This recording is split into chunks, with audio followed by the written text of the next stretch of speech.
It's definitely not unusual for me to get emotional during a movie, and it seems like these Pixar movies get me more so than just about anything. But that doesn't mean that all of them get me equally. And so today I want to take a look at the Pixar movies and kind of talk about which ones I think are the most likely to make me cry. Make sure to let me know in the comments below which one you think is the most sad or makes you most emotional. And don't forget to like and subscribe if you like rankings and tier lists. I do them here on the channel all the time. Let's go ahead and start off with the lowest ranked of these movies, and we're going to call that ranking No Tears. Now, just to be fair to these movies, if they catch me on the right day, maybe I get a little bit teary-eyed, but I'd say 99% of the time if I watch these movies, I'm not going to be getting emotional really at all. The lowest ranked here is going to be Monsters University. Everybody's just starting to get to know each other here. There's not a lot of like pathos and everything and history to build off of. There's no little kids, no sad deaths. So a lot of the things that can really get me going, they're not here. Plus the movie is like a college comedy, and so it's not really necessarily the genre that's aiming to get that sadness squeezed out of you. Same is going to go for Cars 2. It's like a spy thriller, right? There's a little bit of like the friendship stuff in there, which I do like. This movie gets a bum rap, but it just really isn't aiming for it when it comes to like kind of being overly emotional. The Cars series in general isn't one that really makes me get teary-eyed or anything, because the first Cars is going to be next up down here. I know this one doesn't really get me. It does have a lot of that Doc Hudson stuff in there, but the way it's presented doesn't really seem to be, at least to me, kind of trying to push that emotional stakes. Lightyear is another one where I think it's kind of like the genre of it is what's leading me to not feel like overly emotional, right? There's some family stuff and like, oh, you learn your place and what's important and everything in there, like with the passing of the time while Buzz Lightyear's been like displaced in the timeline and everything. But I don't know, it's not happening to like these side characters who we don't really see a ton. So for me personally, I'm not going to be super sad. I'm not going to be needing a tissue from anybody in this one. This might be surprising, but the original Toy Story is also going to end up down here in the bottom list. I just don't really think they're going for it. They're like, hey, let's make this full-length computer animated movie, and they do a great job out of it. It's fantastic, but it's about friends coming together and like making new friends, not about anybody having to say goodbye or anybody having to overcome anything really outside of just, again, being a jerk and being delusional, brain damaged. I don't know how you would describe what Buzz is going through. Then we have A Bug's Life, which doesn't get talked about enough, I think, in like the Pixar mythology or whatever you would call it. People just don't bring it up, and this movie is awesome. It's got a great bad guy, which played by Kevin Spacey might be a reason why it doesn't get brought up too often at this point. The only thing in this movie that might get me just a little bit towards the weepy side would be like Flick's relationship with Dot, but just because he helps teach her a lesson, but then she flips around and teaches him. I like it whenever there's kind of like those reversals. And then the last one down here at the bottom, these movies that really don't get me crying at all, it's going to be Incredibles 2. It's just like a big superhero movie, and it's got some family stuff in it, but especially comparing it to the original Incredibles, it's not really kind of doing anything too new when it comes to things that could be seen as like pulling heartstrings. Mostly comedy stuff and action stuff. That's the new things in this one. So yeah, that's going to finish off that bottom tier. So now let's go ahead and move up into the next tier where we're going to be looking at movies that get me misty-eyed. This maybe would get a tier to drop, but most of the time it's just going to be one of those where it's just kind of like you feel that lump in your throat. You need to turn away for a second to wipe your eyes. That's these kind of movies. Brave is going to be my first one on here. It's got the mother-daughter story, which is good, but personally, it just doesn't resonate with me as much as some of the other things that are coming up, later on the list. Turning Red is going to be similar in, why it is this low for me. Inside Out 2, don't worry, I'm not going to spoil it or anything here, falls into this spot as well. It's really a lot more about kind of like being embarrassed and learning your place in like social groups. There's no like real big bing bong type of moment here to kind of like bump it up. There's some relationships that change that are, easy to kind of maybe feel if you've ever experienced those kind of things in your life, but nothing too extreme. Wally's going to be down here too. Now you might be like, "Ooh, but Wally's going to die and everything." It's so obvious that Wally is not actually going to die, right? There's like a million Wallys. He's changing out parts with himself and everything from the very beginning. You know Wally's going to be fine. And so to me, the stakes are low enough where it's like, nah, but great movie. Now, I hadn't seen Soul all the way through. I'd watched a little bit of it here and there with my kids, but I finally caught up. I've seen all these Pixar movies now. And when it comes to this one, the beginning of it's got a little bit more, whenever it's talking about him being a teacher and seeing how that influences people, I think this movie could have had a lot, like a real big moment at the end, but they really just kind of go, I don't know, they go ambiguous with like what he's going to do in life. And it almost feels like a cop out. Like I'm like, how about just a commitment one way or the other? Is he going to be a musician? Is he going to be a teacher? Is he going to find a way to do both? But instead they're just kind of like, I'm just going to figure it out, which is good and kind of fits with the theme and everything in the movie. But I don't know. It just kind of felt like a little bit of a letdown. They really had kind of set me up and I was ready for that emotional punch to be like, and the most important thing he did was help people like find their own passion and stuff. Isn't that great? And I'd be like, yeah, that's beautiful. And I would have cried like a little baby, but instead it didn't. And it cut to credits and I was like, all right, pretty good movie, but it lacked that big punch at the end. You're going to find as we go up through the list, it's these big moments. If a movie can have like a couple big moments, it's what you need. It's not just like an overall tone most of the time. Toy Story 3 is one I feel like is kind of like moved down the list because, you know, like it's not the actual end for these characters and everything. Again, like with Wally, there's like the big moment where you feel like everybody's going to die, but like it's not going to happen. It's like a G-rated movie for little kids. They're not going to like murder all of these characters that we spent like 2 decades just getting to love. I can definitely see people getting emotional at different points of life. Like watching this, like I think when I was like in college and everything, it maybe hit more where it's like you're kind of stepping away from childhood and everything. But that feels like way in the rearview mirror personally at this point. It's almost like I'm kind of nostalgic even for that feeling of sadness at this point where it's like, man, I remember what it was like to be saying goodbye to like being a kid. Man, that's crazy. And now it's like closer to when my kids are going to have to do that than when I did it myself, and just getting older and older by the day.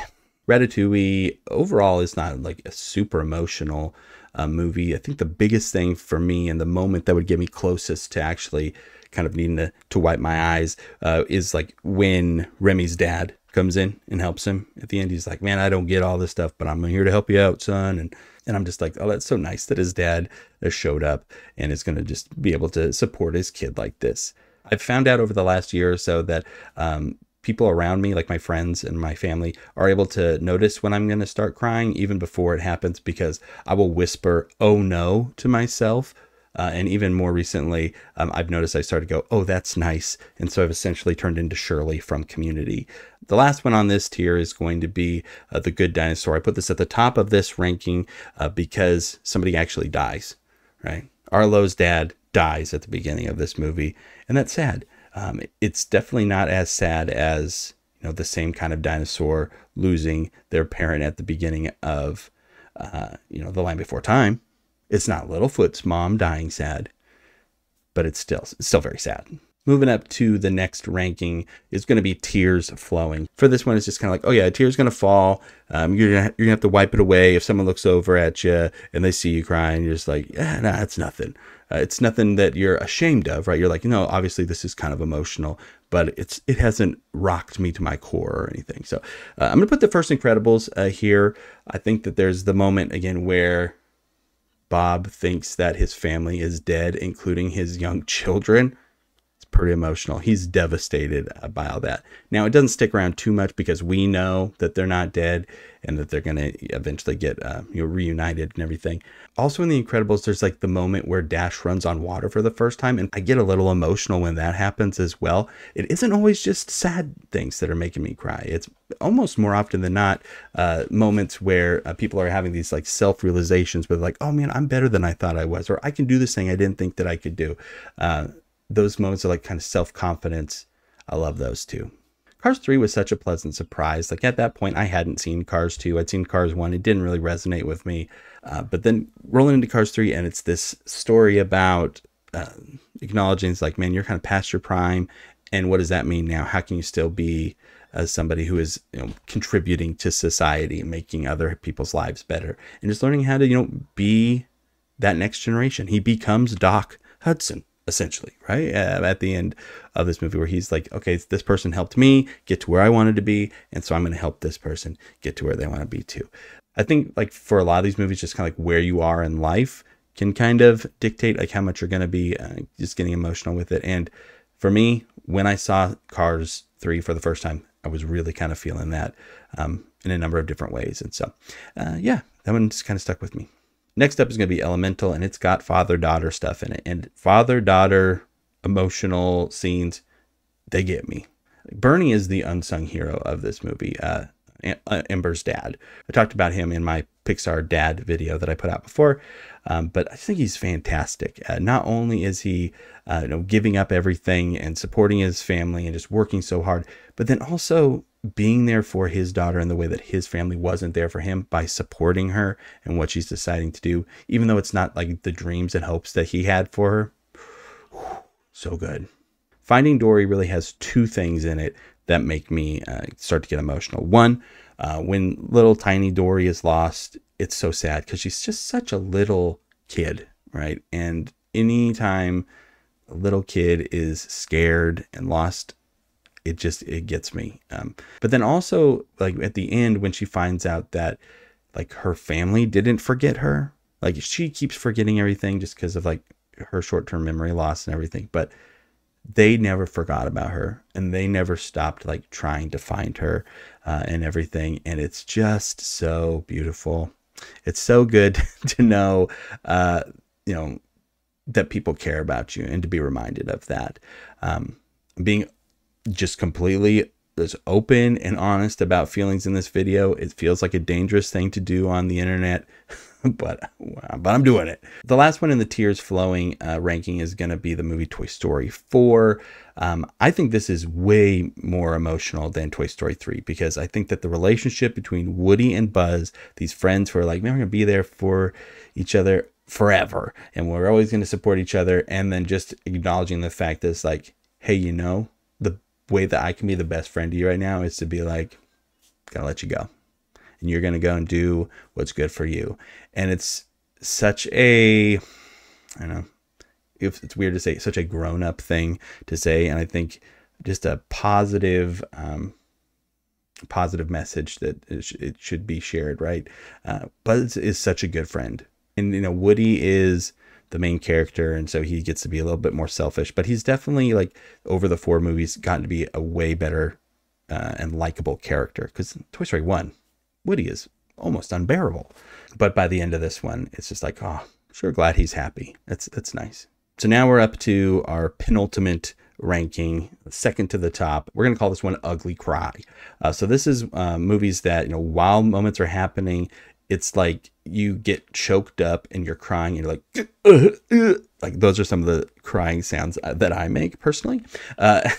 Your crying sounds may be different. Hey, try to spell out what your crying sounds would be written as in the comments below. But for me, we're starting off this ranking with Luca. Most of the movie, there's not a ton in there. Massimo is fantastic as a dad and just a supporting character, and seeing Luca and Alberto get to like kind of grow, and then they have their little fights and everything, but it's going to be fine. But then like the end, when Alberto gives up the Vespa to be able to pay for Luca to go to school, and it's like all he's ever wanted, and he just gives it up for his buddy.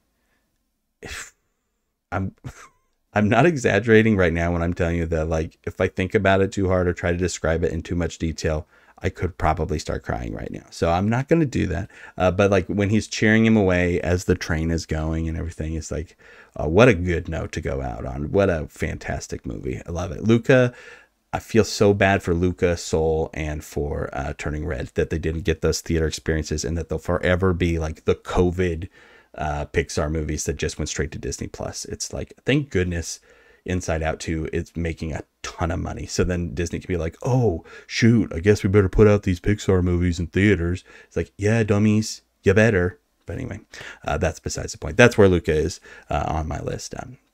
Next up is going to be Up. I think a lot of people are probably going to think this is too low on the list. But like when I look at the beginning of Up, it is very sad, right? But like Ellie got to live a full life. She was happy. Like you find out later in the movie, she was very happy. Now Carl, very sad, obviously. And it is sad. I'm not trying to say it's not. It's very emotional and it's very easy to get choked up there. But personally, for me, the biggest emotional gut punch in this movie is not at the beginning. It's at the end. It's at the end when Carl and Russell are at like the troop, like the scout meeting, and like he's giving Russell the Ellie badge. Gosh, grumpy old men learning how to be nice and soft to people. That's my sweet spot. That's the area where I'm like, oh, if every movie could just have this in it, I would be happy forever. I'll cry at every movie. I blame Despicable Me, the first one. I was going through a lot when I saw it the first time personally. But like, man, that really ignited in me that like grumpy dudes having their hearts of stone melted by these kids and them learning to be good. Oh, gosh. Oh, okay. I love Up. It's so good. But also so weird, which is another reason why I like it so much. The next one on this tier is going to be Finding Nemo. This is a movie I showed up to late because I just didn't see it when it came out. I was in high school and everything. I wasn't necessarily into watching all the Pixar movies and everything at that time. But revisiting it, eventually it did really start to grow on me. And I just love just everything about this movie. And just learning to let your kids be their kids and not be afraid for them and everything. So Marlon's great. And I think I'm inspired by him to just like kind of let your kids go out there and do things that you might be too afraid to do yourself. So another one that starts off with just like a real sad scene. Like Pixar is not afraid to just like gut punch from the beginning and then just like have you try to recover from that the entire time. Is it cheap? Like easy storytelling? I don't know. Maybe. I don't know. It's a good move. It keeps working for him. Keep it up. Just keep sucker punching me in the movie theater. I'm ready for it. And then the last one on this tier is going to be the movie Onward. It's kind of interesting to me that, you know, Chris Pratt has kind of the same deathbed experience with a parent in this as he does in Guardians of the Galaxy. Only in this one, he gets a chance to like kind of, you know, make it right. And again, this movie just got those moments where it's just people getting to be selfless and give up this thing that they've been fighting for the whole time. And then they just give it to somebody else. And so, you know, when Chris Pratt gets the chance to see his dad again and everything, because his brother's like, you were my dad. Golly, man. I remember watching this one in the theater. So it was like right before COVID started, right? And you just kind of know the world's going to shut down here in a second, right? And so I was like, okay, we can go to the movie. This is probably the last time the kids can go for a movie for a long time. Little did I know it was like going to be 2 years. But just going in and sitting there and all that stuff is happening. And I'm sitting there with my kids, the two older kids. And I'm just like emotional with them and like get out of the movie and immediately have to like text my dad and text my brother too. It's just one of those ones. This is kind of getting us up into the last one where it's the last tier, but it's not quite there. It's not quite at that one where it's like just even thinking about it is enough to get me. So, oh gosh, we're getting there. Okay. So let's start off with the first one, Toy Story 2. Now, Toy Story 2 might not be an obvious one to be up here because again, it's got a lot of the same things as the first Toy Story. It was like, it's not really going for too much, but I think this is really where Pixar started dipping their toe in the like, hey, you know what? What if we made these movies that are like fun and exciting and they have cool characters, but like, what if we just like made them really sad too? And they do that through the song When Somebody Loved Me, that like Jessie essentially sings. And when we get to see her backstory, My gosh.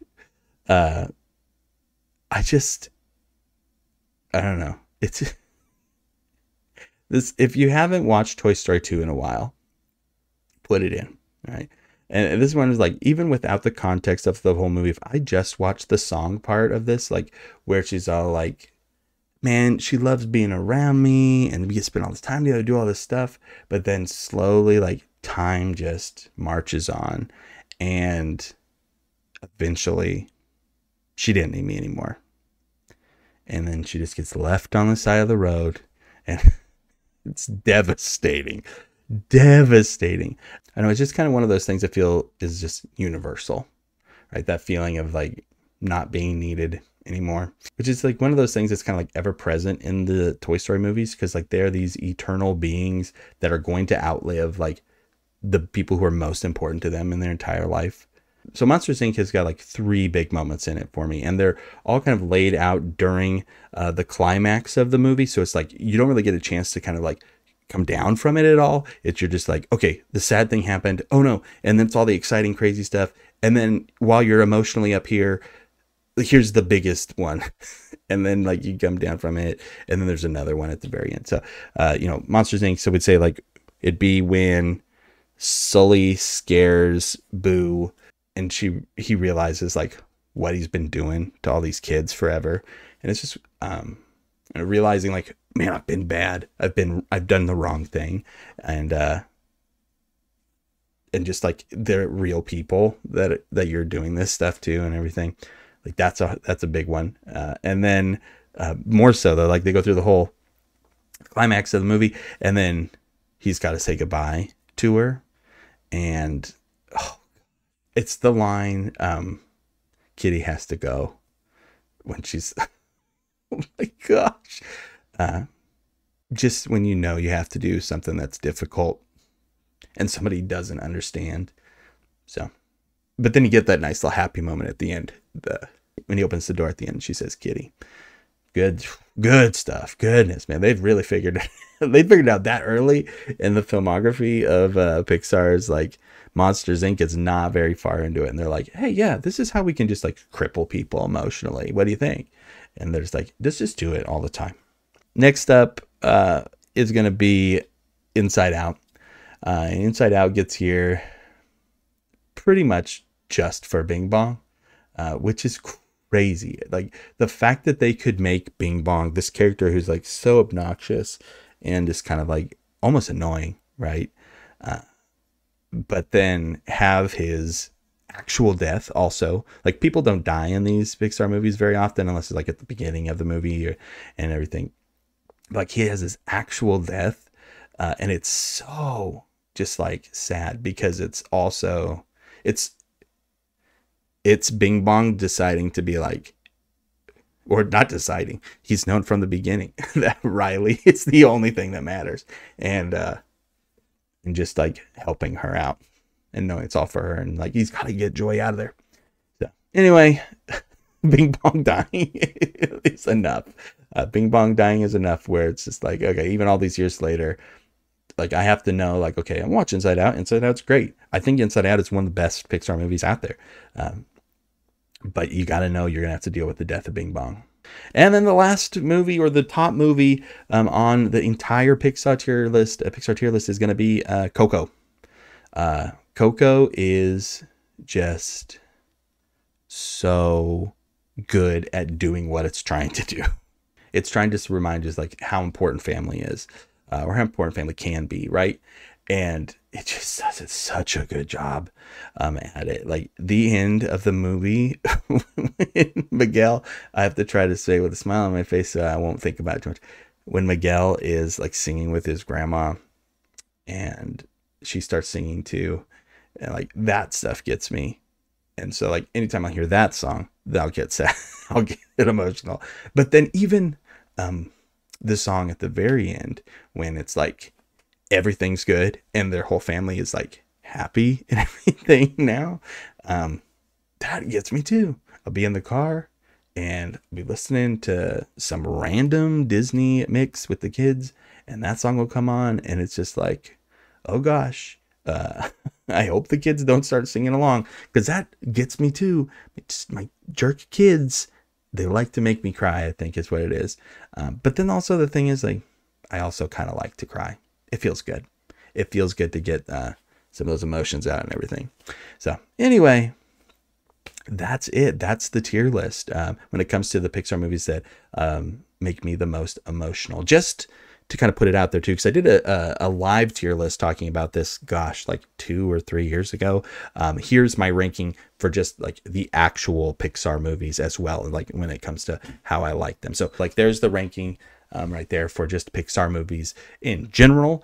But yeah, thanks so much for sticking around here and watching this old guy just start to get emotional on YouTube. And so anyway, be good to each other and watch a movie that makes you cry this week. It'll do you good. So, all right, take care. I'll see you next time.